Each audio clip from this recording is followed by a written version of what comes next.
Ensuring data safety and recoverability in Kubernetes with Kasten K10. Introduction. Kasten K10 is a data protection platform for Kubernetes that helps administrators and developers store and recover their data safely in Kubernetes.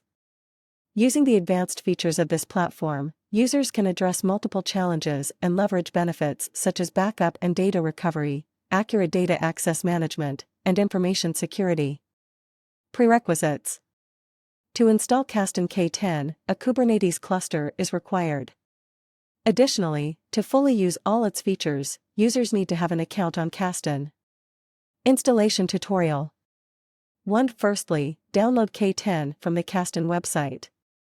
2. Then, move the downloaded files to your Kubernetes cluster and upload them.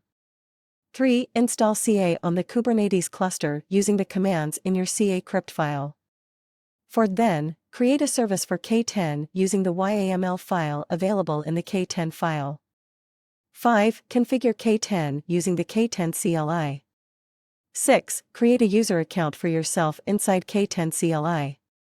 7. Perform the necessary configurations inside K10 CLI.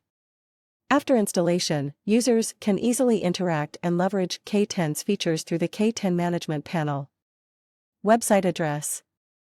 For more information about Kasten K10, please visit the Kasten website at kasten.io. Summary. Kasten K10 is a data protection platform for Kubernetes that helps users to store and recover their data safely in Kubernetes. Users need a Kubernetes cluster to install and use Kasten K10. With the necessary configurations and using the K10 management panel, users can leverage the unique features provided by this platform. We would like to thank the Kasten K10 development team for providing a professional platform that assists administrators and developers in Kubernetes environment to store and recover their data safely.